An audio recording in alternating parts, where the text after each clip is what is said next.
Hello students, today we will start poem 4 The Last Bargain by Rabindranath Tagore. A bargain is an agreement in which both parties promise to do. Bargain क्या है? Bargain में एक agreement किया जाता है। आप देखते हैं कि जब भी हम कभी शॉप में कोई सामान खरीदने के लिए जाते हैं तो हम शॉपकीपर के साथ बार्गेनिंग करते हैं उसके प्राइस को लेके कि जो उसका प्राइस है थोड़ा कम कर दीजिए। Promise to do something for each other, और उसके बाद एक पर्टिकुलर डिसीजन के बाद उसको मान लिया जाता है।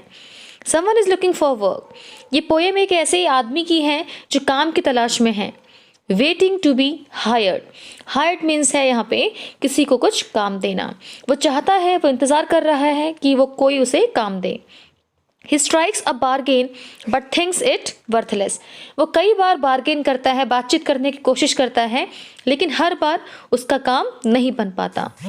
He tries twice again but doesn't like either. वो एक बार नहीं, दो बार नहीं, कई बार कोशिश करता है, लेकिन but doesn't like either. लेकिन उसे कोई भी काम पसंद नहीं आता है। Finally, in the last bargain, when he is hired for nothing whatever, he is happy as never before. और finally, जब वो एक बच्चे से मिलता है और उसे अपने काम के बदले कुछ नहीं मिलता है तो वो खुश हो जाता है, वो उस बार्गेनिंग को मान जाता है। What is the bargain and why is it the best? तो आइए इस पोएम में हम पढ़ेंगे कि किस तरीके से वो आदमी अपने काम के लिए बार्गेनिंग कर रहा है और क्यों उसे हर काम पसंद नहीं आ रहा है। So let's start with the poem. Come and hire me, I cried, while in the morning I was walking on the stone-paved road. Sword in hand, the king came in his chariot. He held my hand and said, I will hire you with my power. But his power counted for naught, and he went away in his chariot. Now इस poem में रविंद्रनाथ टैगोर जो poet हैं उन्होंने जिस person की बात की है, आई क्राइड, वो बोल रहा है कि सुबह सुबह की बात है। कम एंड हायर मी, वो आदमी कह रहा है कि आओ और मुझे काम दो। I was walking on the stone paved road, और वो आदमी एक पत्थरों की बनी हुई सड़क पे चल रहा है।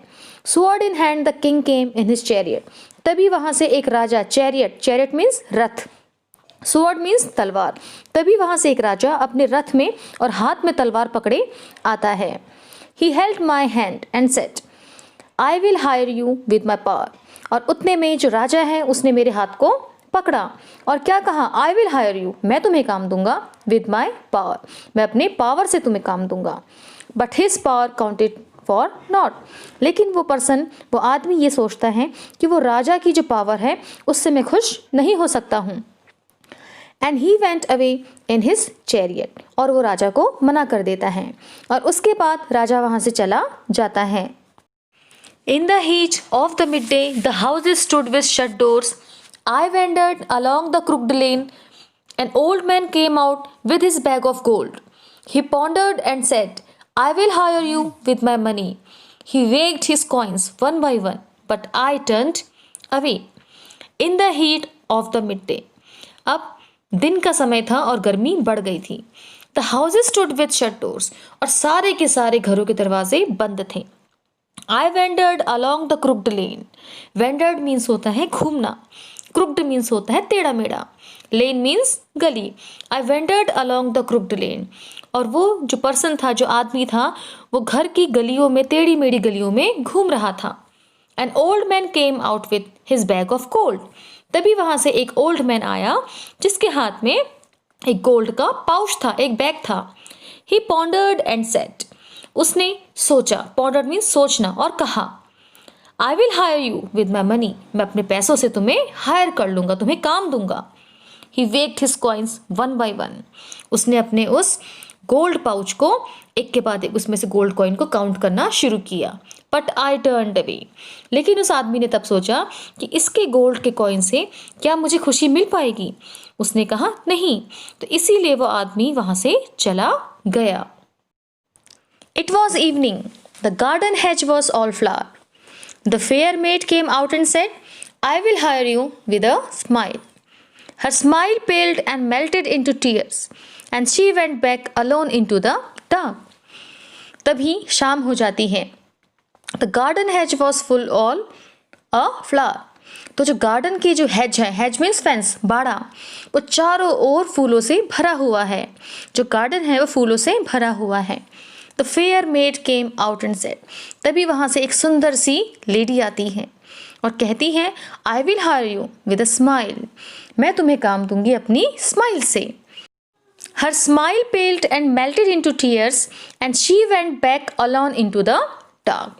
Her smile paled, उसकी जो हंसी है वो फीकी पड़ जाती है। पेल्ड मीन्स पीला पड़ जाना, लेकिन यहाँ इसका मीनिंग है फीकी पड़ जाना।